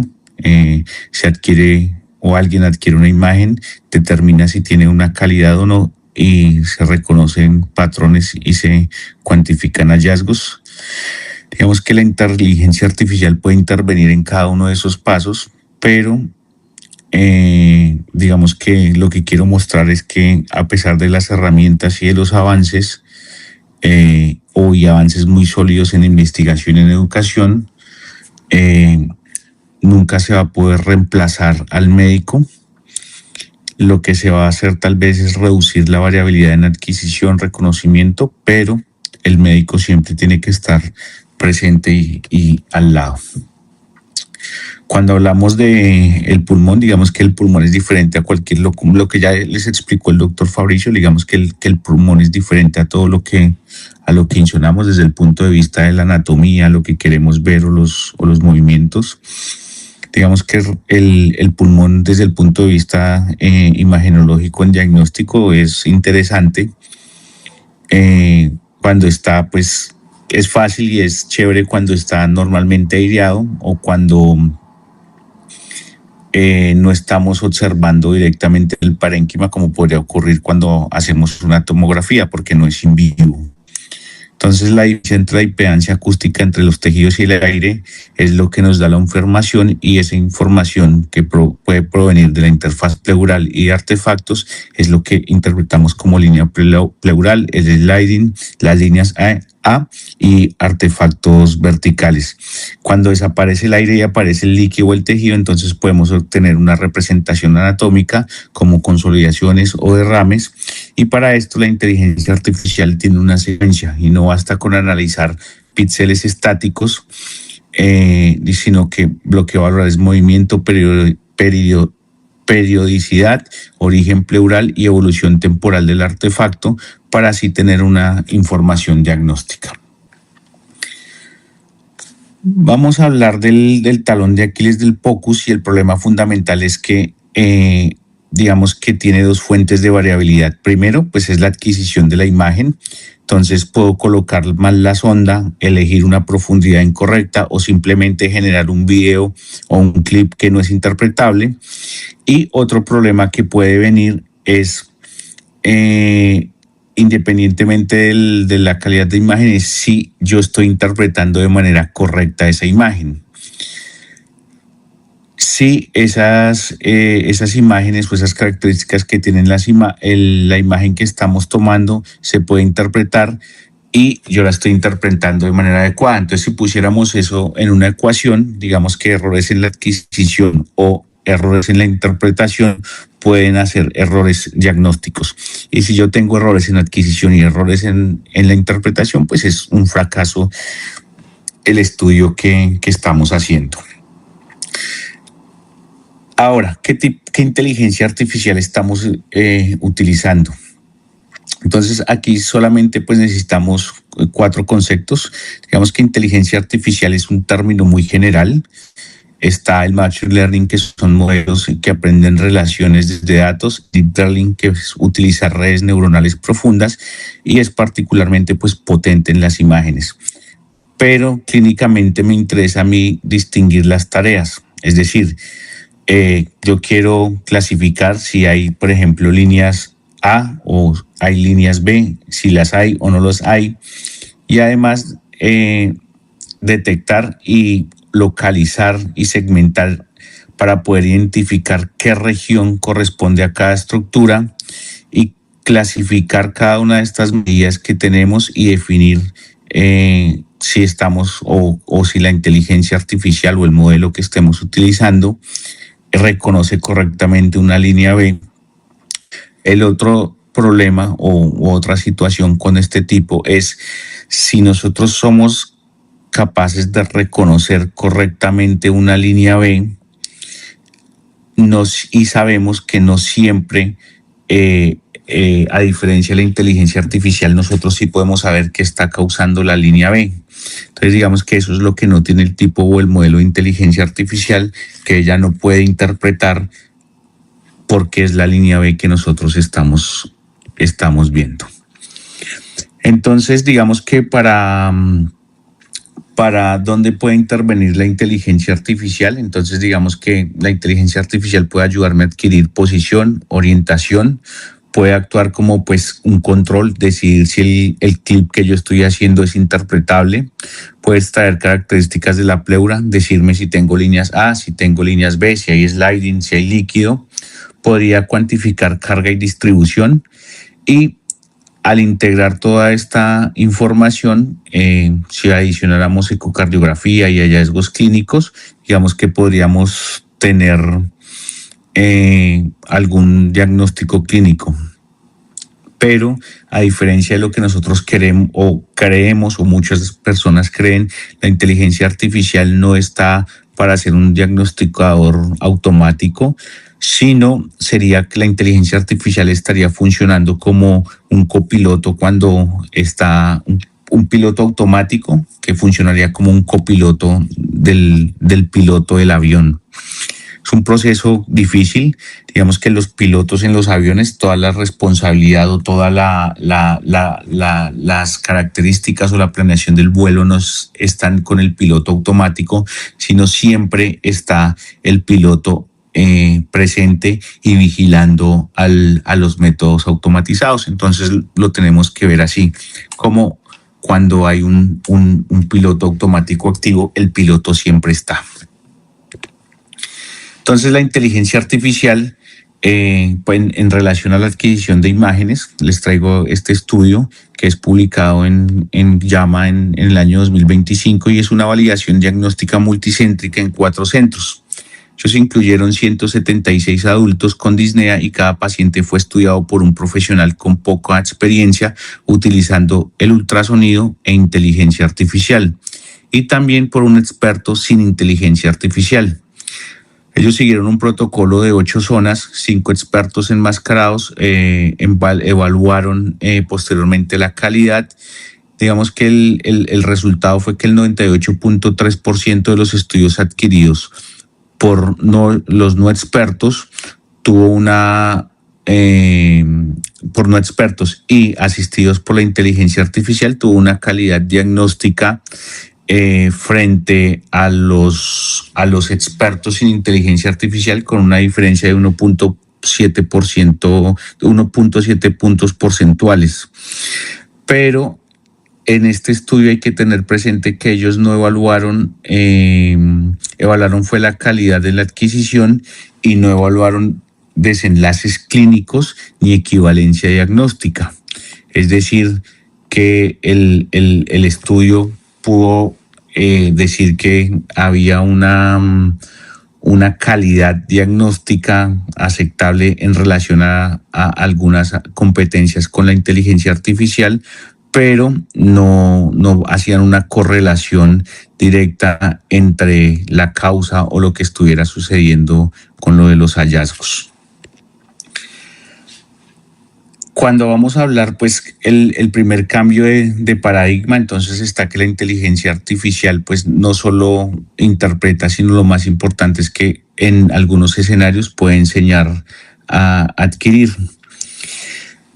Esto es algo que es disruptivo o con respecto al trabajo anterior, y es que no es que la inteligencia artificial interprete mejor que un experto, sino que la inteligencia artificial nos puede ayudar a transferir de manera parcial una capacidad o una habilidad en la adquisición de imágenes, y más en personas que no tienen un entrenamiento avanzado. Entonces esto lo que cambia es el modelo tradicional de tener un experto, una sonda y una imagen. Y pues esto lo podemos, imagínense, en unas zonas rurales o zonas remotas y hacer ultrasonido o hacer ultrasonido en escenarios extrahospitalarios. Entonces, la inteligencia artificial podría ayudarnos a tener mejor calidad de imágenes. Sin embargo, la inteligencia artificial no nos podría ayudar a diferenciar, ejemplo, en un escenario hospitalario militar, un paciente con edema pulmonar hidrostático o un paciente con un trauma o una contusión pulmonar por una explosión. Entonces, esa es la importancia de que la inteligencia artificial nos puede cambiar es en el modo de adquirir, más no en el modo de diagnosticar. Digamos que las líneas A es probablemente representan uno de los problemas más fáciles para la inteligencia artificial. ¿Por qué? Porque la inteligencia artificial va a analizar unas características y una geometría. Va a analizar si algunos artefactos son horizontales, si son reverberaciones, si aparecen en intervalos de tiempo, si están relacionados. Y digamos que el trabajo de Shin y colaboradores, ellos combinaron procesamientos de imágenes convencionales con Deep Learning para identificar automáticamente líneas pleurales y posteriormente pues detectar esas reverberaciones. Y lo que ellos probaron es que el método con transductores convexos o transductores lineales tuvieron una exactitud cercana al 95% en ambos, o sea, con cualquiera de los dos tipos de sondas. Pero pues aquí aparece una de las cosas disruptivas que desarrollaremos en la charla, y es que detectar correctamente una línea A no significa que se interprete correctamente un escenario clínico. Entonces, un perfil A no significa necesariamente que estemos en un escenario de un pulmón sano. Entonces, si yo hago el diagnóstico de líneas A con inteligencia artificial, puede ser que mi paciente realmente no esté sano y haya otro problema. Las líneas B, digamos que sí es fácil y es un objetivo perfecto para la inteligencia artificial. A veces, digamos que porque contar líneas B es más difícil de lo que parece. Entonces, con las líneas B el problema, digamos que no cambia el problema completamente. Nosotros, digamos que hacemos o decimos de manera fácil, veo 3, veo 4 o veo 5 líneas B, pero cuando intentamos convertir eso en una variable reproducible aparecen muchos problemas. Y ese problema es la imagen que escogemos, el momento en que la escogemos, cuál característica que creemos que es la línea B la escogemos, y la profundidad a la que tomamos, la ganancia con la que lo utilizamos, el tipo de sonda que utilizamos. Entonces, digamos que va más allá de que una línea B no es simplemente una estructura vertical brillante, sino que tiene un origen pleural que se extiende a cierta profundidad, tiene un comportamiento temporal. Entonces, digamos que la inteligencia artificial puede tener una ventaja sobre lo que nosotros hacemos en relación a que la inteligencia artificial puede nos analizar solamente una imagen o una característica que nosotros estamos viendo. Nosotros analizamos una foto, por decirlo así, pero la IA sí puede analizar una película completa. Y digamos que esta es una de las ventajas que puede haber en la automatización de las imágenes con la inteligencia artificial. Hay un tema que es el Bayless Black. Digamos que este trabajo está publicado por el doctor Lukashen y los autores que hicieron, cogieron 1419 videos procedentes de 113 pacientes y tenían un número de 15.755 líneas B que eran descritas por expertos. Digamos que ellos lo que hicieron fue comparar diferentes arquitecturas y lo que se observó es que el rendimiento en áreas bajo la curva era de 0.86 a 0.96, dependiendo del tipo de método que se utilizaba para como algoritmo para hacer pues un mejor diagnóstico. Digamos que lo que se vio a cabo, la característica de esto es que uno de los hallazgos relevantes es que incorporar información de múltiples o la información de toda la película, a diferencia de lo que nosotros hacemos con una sola imagen, el análisis tiene un sentido en que las líneas B pues van a aparecer en un espacio temporal y tienen un comportamiento durante el ciclo respiratorio, y esa es una característica que puede tener una ventaja la inteligencia artificial, porque cuando nosotros hacemos el análisis de la imagen, muchas veces lo hacemos solamente nos muestra una imagen, solamente estamos viendo es una foto de un momento y no podemos hacer un análisis de un ciclo respiratorio completo. Otra de las cosas que suceden con la inteligencia artificial es si la inteligencia artificial puede contar adecuada o contar las líneas B. Digamos que sí puede suceder, pero no siempre es correcto. Entonces, digamos que esa es una de las contradicciones que hay. Un trabajo publicado en el 2020 mostró que un tipo de red neuronal profunda podía identificar la presencia de las líneas B con un desempeño pues alto. Pero luego aparece un trabajo publicado en el año 2024 en que utilizaron otro modelo de inteligencia artificial y digamos que utilizando modelos matemáticos y algorítmicos hubo una clasificación binaria y un kappa ponderado de 0.83 frente al experto en una escala de 0 a 4. ¿Eso qué quiere decir? Que al hacer la valoración, digamos que no hay un algoritmo que sea aprobado o que se pueda ejecutar en cualquier población, y digamos que hay que trabajar más en eso y revisar los algoritmos si son realmente aplicables, cuando es importante, digamos, que hacerlo para desarrollar o describir la validación interna del trabajo que estamos haciendo con inteligencia artificial.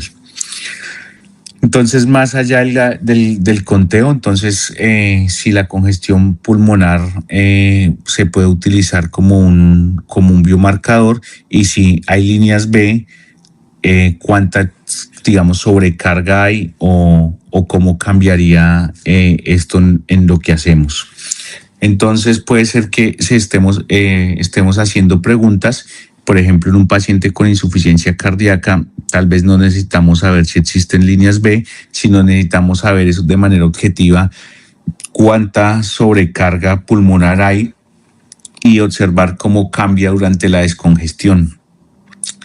En este trabajo, el doctor Baloscu evaluó 110 pacientes en los que sospechaba que tenían insuficiencia cardíaca, y analizaron 3.379 clips obtenidos mediante estudios seriados en 8 zonas.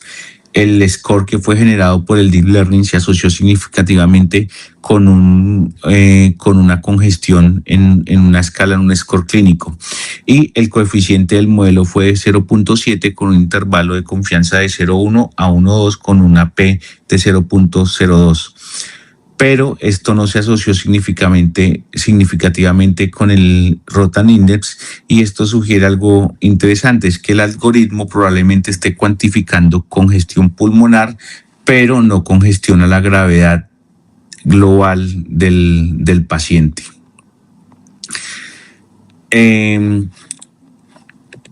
La otra situación es cuando si las líneas B exactamente, o las líneas B es equivalente a edema pulmonar, y es otra de las controversias o los problemas que tenemos con la inteligencia artificial.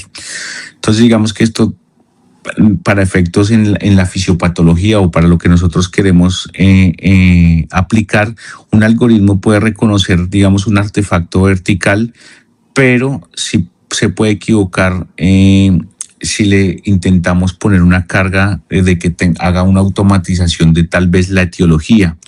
Entonces, digamos que las líneas B simplemente lo que nos va a representar son alteraciones de la interacción acústica relacionadas con pérdida de aireación o incremento en la densidad pulmonar, y no es específico de absolutamente nada. Entonces podemos tener líneas B en escenarios como edema hidrostático, SRA, enfermedad intersticial, neumonía, contusiones pulmonares, o un paciente que esté ventilado. De acuerdo a la estrategia ventilatoria que tengamos con este paciente, puede que nosotros veamos líneas B.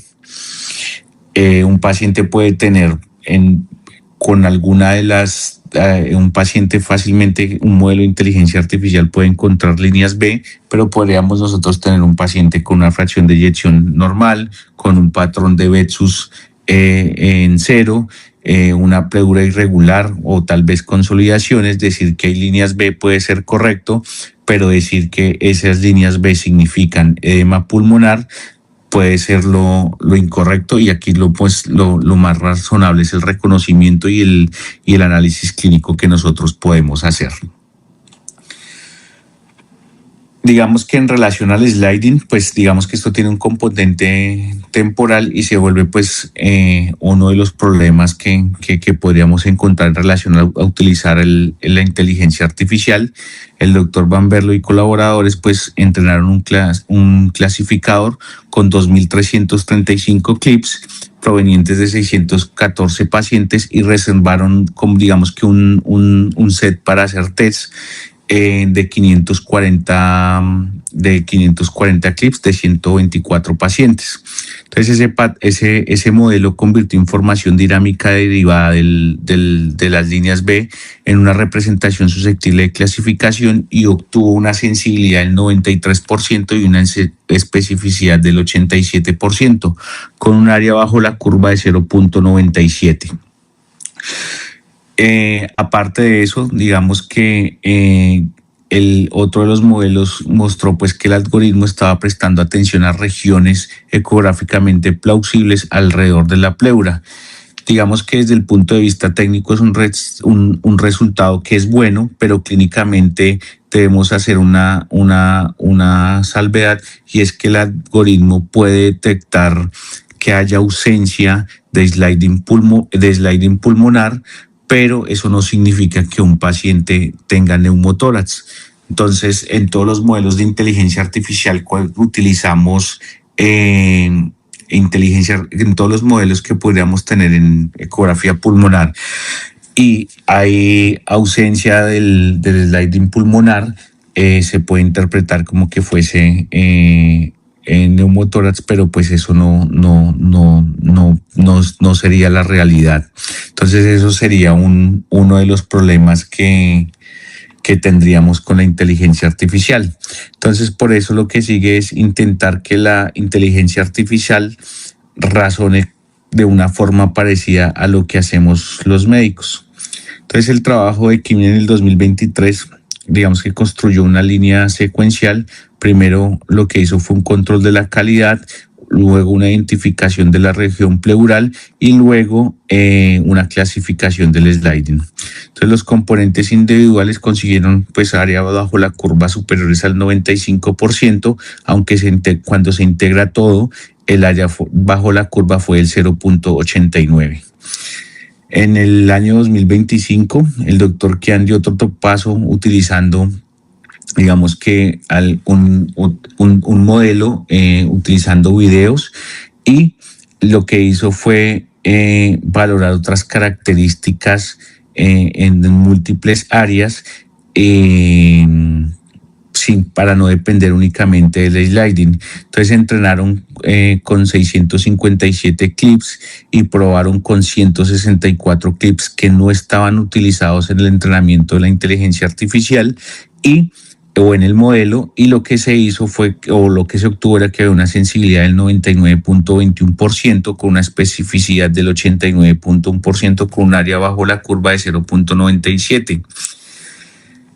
Entonces ahora el problema es si realmente los signos del neumotórax verdaderamente sí podrían estar interpretados o no, y si el trauma a la ventilación mecánica podrían ser un falso negativo o podrían ser ya en trauma o en pacientes con ventilación mecánica estos falsos negativos, digamos que sí podrían ser de pronto clínicamente relevantes.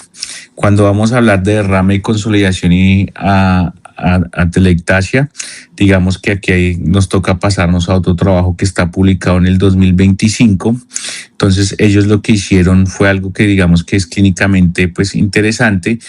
No se preguntaron simplemente si la inteligencia artificial era mejor que el médico, sino que el médico mejoraba cuando recibía asistencia mediante inteligencia artificial. Entonces vean 14 clínicos con diferentes niveles de experiencia, se evaluaron 374 estudios que provenían de 359 pacientes, 6 centros diferentes, y hicieron primero una interpretación sin inteligencia artificial. Luego, 4 semanas después, volvieron a hacer la interpretación con inteligencia artificial generados por unos algoritmos prediseñados por ellos, y digamos que para el derrame pleural el área bajo la curva aumentó de 0.91 a 0.96 y para consolidación o atelectasia de 0.8 a 0.94. Entonces, digamos que el beneficio pues es particularmente evidente en los operadores menos expertos, y es probablemente que sea la comparación pues clínicamente más correcta. Un médico que utilice herramientas de inteligencia artificial versus un médico que solamente haga interpretaciones o tome las imágenes sin la inteligencia artificial. Entonces, digamos que el racionamiento es ese, no dejar todo el trabajo para la inteligencia artificial, sino nosotros utilizar la inteligencia artificial como un copiloto en nuestros estudios. Entonces, luego está si la inteligencia artificial podría interpretar un luz score. Digamos que técnicamente podríamos automatizar y crear un programa y tener un luz score, pero digamos que este trabajo que fue publicado en el año 2021, que es un estudio multicéntrico, lo que hicieron fue utilizar Deep Learning sobre videos de pacientes con COVID-19. Y digamos que la concordancia entre el score generado de manera automática por el modelo utilizado versus el experto, hubo una cercanía cerca al 86%, para determinar diferentes tareas o áreas de estratificación, y luego se utilizaron otros tipos de modelos basados en segmentación y en unos datasets multicéntricos, pero digamos que el problema está en que no nos dice automáticamente la etiología, la reclutabilidad, cómo está la presión capilar pulmonar o cómo es la respuesta a fluidos, que es lo que necesitamos saber de nuestros pacientes.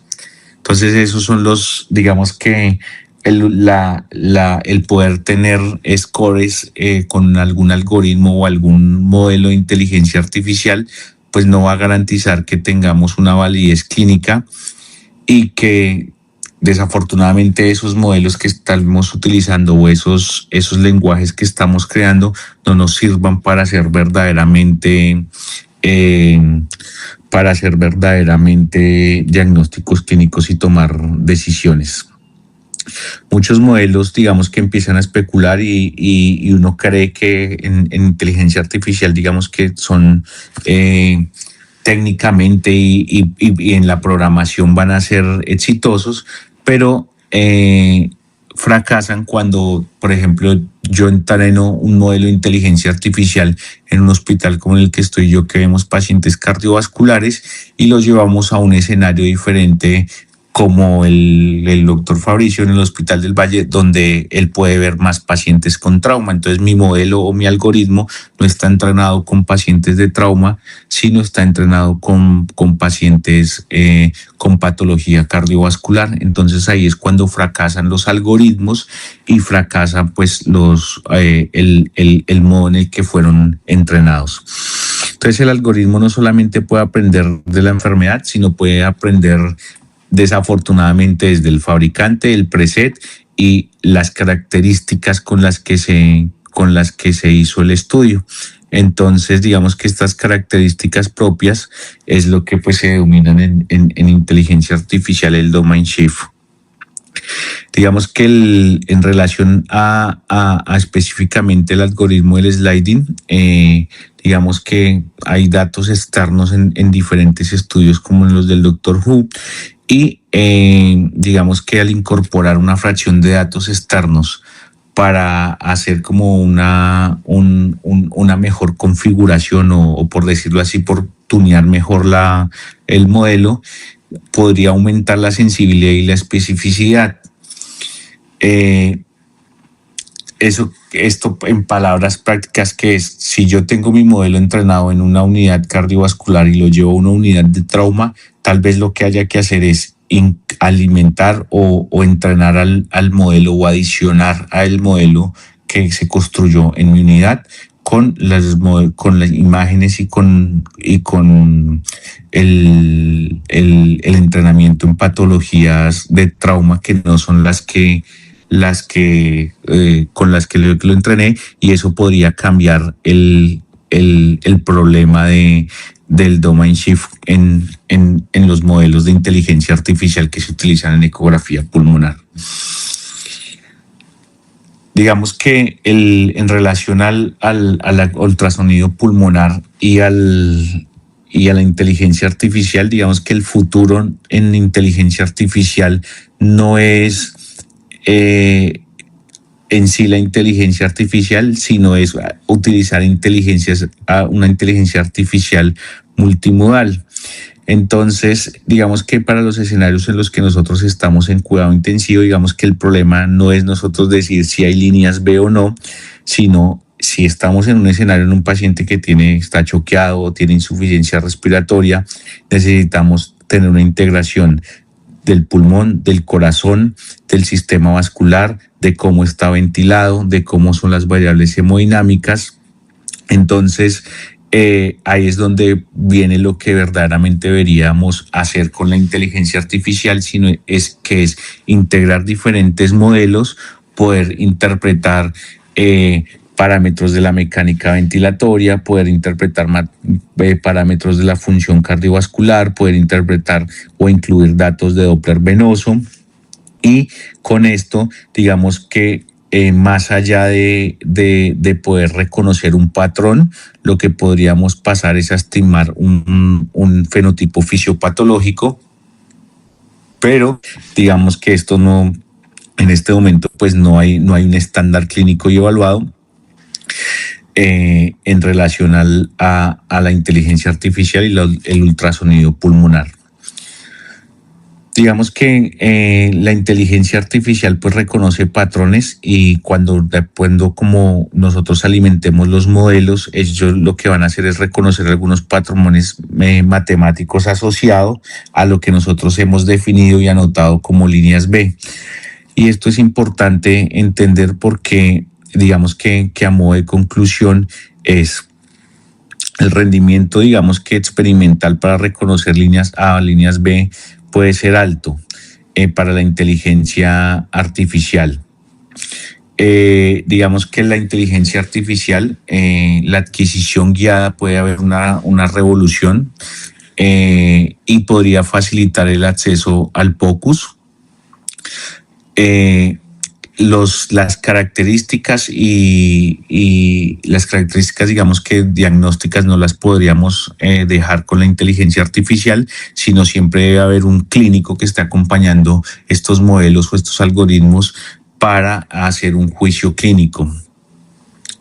Recordar lo que les decía del domain shift, digamos que es importante poder hacer validaciones externas de todos los algoritmos o los modelos que nosotros estamos construyendo, y que pues el futuro del ultrasonido no está en crear modelos o crear modelos o sistemas para interpretar un órgano, sino el futuro en la inteligencia artificial, y en lo que nosotros verdaderamente nos deberíamos entrenar es en poder hacer la integración con la inteligencia artificial de múltiples hallazgos o múltiples valores clínicos de nuestro paciente.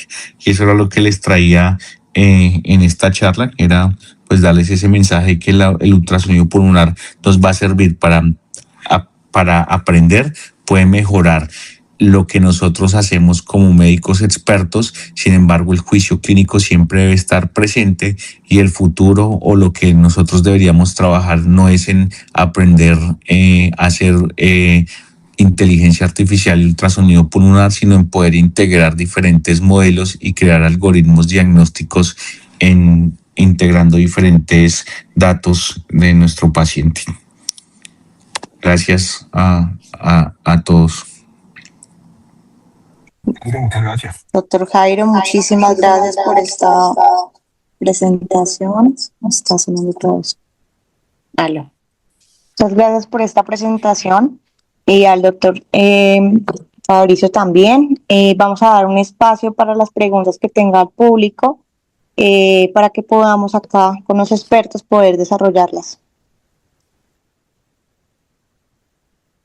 Si alguien tiene preguntas en este momento, puede levantar la mano, abrir su micrófono, participar, y también los invitamos a llenar la encuesta sobre calidad de esta semana académica que tuvimos con el Comité de Ultrasonido y de Accesos Vasculares.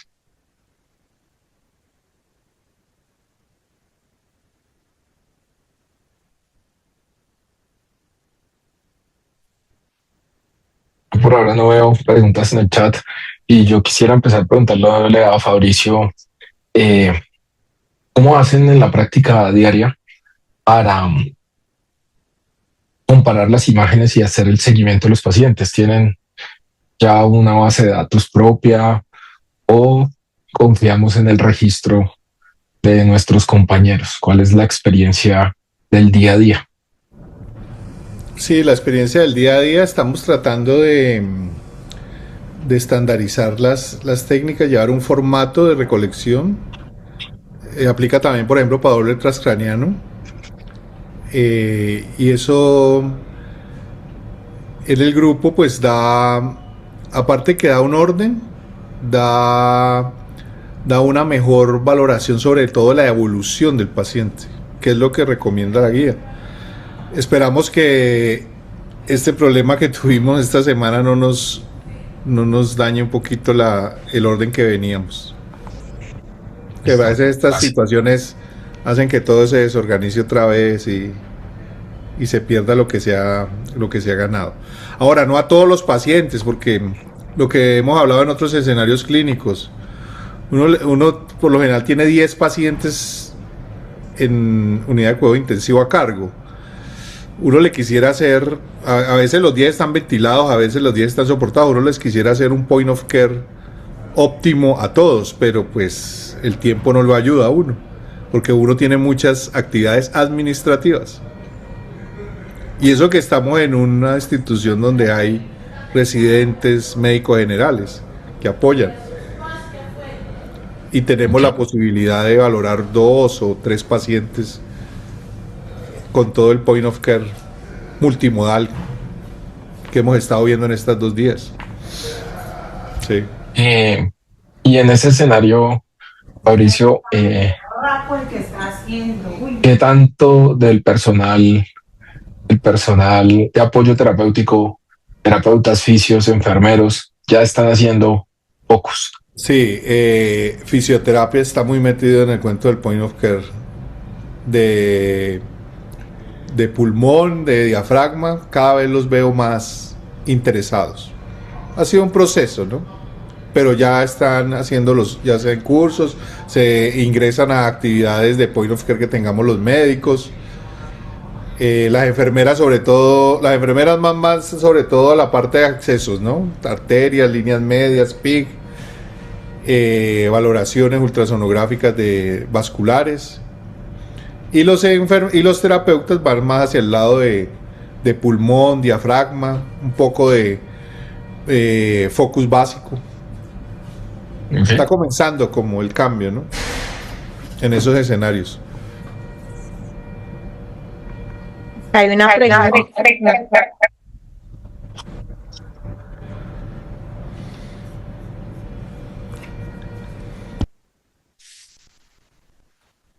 Mauricio, nos preguntan aquí en el chat que si hay algún algoritmo de luz score versus mecánica ventilatoria para el cálculo de la PIB ideal, o qué tipo de imagen ecográfica que no diga que ha mejorado la aireación, nos pregunta Juan.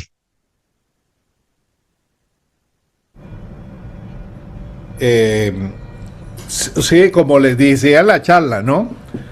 El ultrasonido definitivamente valora muy bien el tema del desreclutamiento alveolar. Básicamente lo que uno tiene que hacer es valorar de forma seriada, preferiblemente con el protocolo luz de 12 regiones,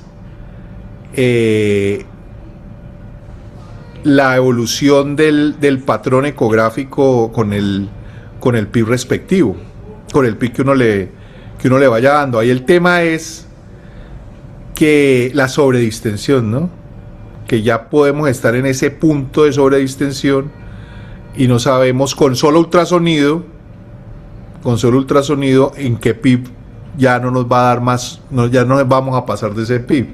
Entonces, el ultrasonido solo como medida de decir este es el PIB ideal no lo podemos utilizar, tenemos que utilizar las otras medidas que hacemos en la mecánica ventilatoria, el driving pressure, el poder mecánico, las presiones de meseta, la distensibilidad estática, y analizamos todo, y se debe analizar todo el conjunto. O sea, en resumen, la ecografía reconoce el reclutamiento, pero no identifica bien la sobredistensión. Y yo ahí le complementaría a Fabricio, y es que además tienen que estar vigilando el ventrículo derecho, ¿no? Claro. Fabricio lo mencionaba muy bien en su charla, y es, ustedes están haciendo reclutamiento o por lo menos haciendo una mecánica ventilatoria para lograr encontrar el PIB ideal. Tienen que estar mirando también el corazón y ver cómo afecta eso, sobre todo la circulación derecha, si hay cambios ecocardiográficos de hipertensión pulmonar o de por lo menos sobrecarga de presión en el ventrículo derecho. Entonces, es otra medida. Sí, se hace la mecánica y se va viendo, pero no nos estima el espacio muerto que le podamos dar a esos pacientes. Julie, no sé si veas otra pregunta por ahí o tú tengas alguna pregunta. Qué pena, Andrés, yo quería opinar algo en esa pregunta que había, y yo creo que sí es importante que el mensaje, estoy de acuerdo con lo que dice el profesor Fabricio y con lo que dice Andrés.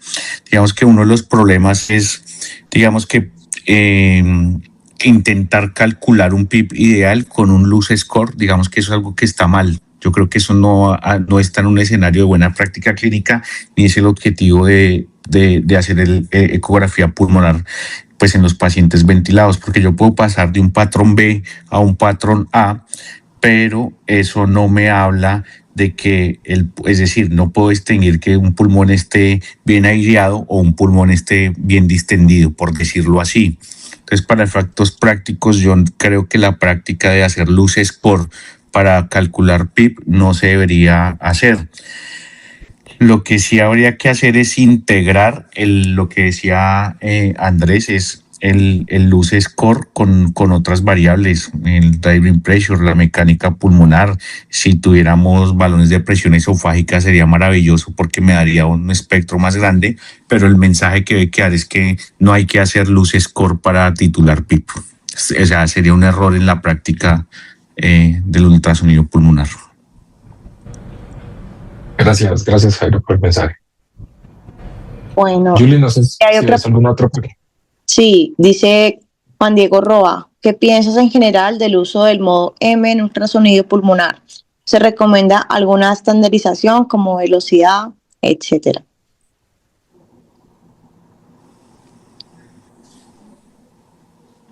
Sí, escucharon la pregunta. Sí. Ok. Pues el modo M de rutina en todo ultrasonido, no es de rutina, no, en todo ultrasonido pulmonar, es un complemento. Básicamente necesitamos documentar movimiento, deslizamiento pleural, y a partir de ahí hacemos el análisis en modo M del seizure sign o del barcode, o sea, el de patrón de orilla de mar o de código de barras o estratosfera, para definir ausencia de movimiento y definir que posiblemente tenga un problema pleural, y dependiendo del cuadro clínico y del algoritmo, definir si tiene un neumotórax o estamos frente a paquipleuritis o una telectasia, o una intubación selectiva, una fibrosis, dependiendo del contexto clínico. Entonces siempre se debe integrar a los otros patrones, ¿no? A los otros signos o artefactos, mejor. Líneas B, pulso pulmonar y punto pulmonar que vimos, ¿no? Lo que vimos en la adquisición no lo debe estandarizar, ¿no? Primero localizamos la pleura en modo B, localizamos el cursor perpendicular sobre la línea pleural, ajustamos la profundidad, el foco y la ganancia no moderada. Una velocidad, que está, creo que también preguntó lo de la velocidad, no.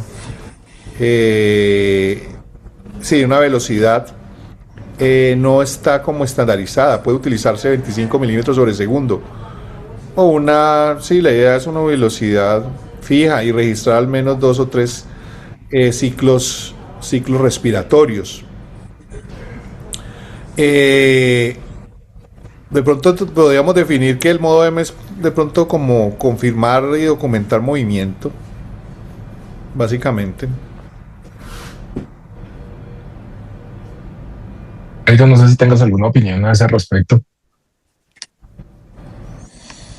No, realmente, digamos que comparto lo que está diciendo el doctor Fabricio, pues digamos que en relación a eso de lo que preguntan ahí de estandarización, digamos que no existe pues actualmente una velocidad de barrido que esté recomendada específicamente para el modo B, sino lo que ya decía el doctor Fabricio, lo importante es tener una adecuada técnica, colocar de manera perpendicular la pleura, el espacio intercostal, tener una ventana suficiente, y digamos que la velocidad se puede ajustar de acuerdo a lo que uno quiera demostrar. Digamos que pues si yo lo coloco lento, pues voy a ver más ciclos; si lo coloco pues más rápido, podría ver cómo se expande temporalmente o movimientos sutiles, pero digamos que no hay por consenso no está estandarizado la velocidad tampoco. Digamos que comparto la opinión del doctor Fabricio. Bueno, en este momento no veo más preguntas. No sé si alguien más quiera preguntar antes de hacer el cierre. No, Julie, yo creo que por tiempo Listo. te agradecemos a los participantes. Agradecemos a los participantes, a los expositores. Muchísimas gracias a ustedes por su atención y esperamos encontrarnos en otro momento. Buenas noches. Estén muy bien. Sí. Gracias. Gracias a todos. Desde AMSI, muchas gracias para todos. Y sobre todo a Juan Daniel Caicedo, que estuvo ayer con nosotros, y al doctor Fabricio, intensivistas en Cali, que han demostrado fortaleza para acompañarnos en este momento específico. Y de nuevo invitar a todo el equipo AMSI a apoyar a nuestros compañeros que están en las zonas afectadas, y a las personas que están en las zonas afectadas recordarles que AMSI somos todos y que tenemos diferentes canales donde están ayuda psicológica, ayuda en la planeación de la recuperación y siempre estamos en los canales académicos para seguir construyendo nuestra sociedad. Nos vemos en siguientes actividades. Bienvenidos todos al Comité de Ultrasonido y los esperamos en próximas actividades. Que estén muy bien.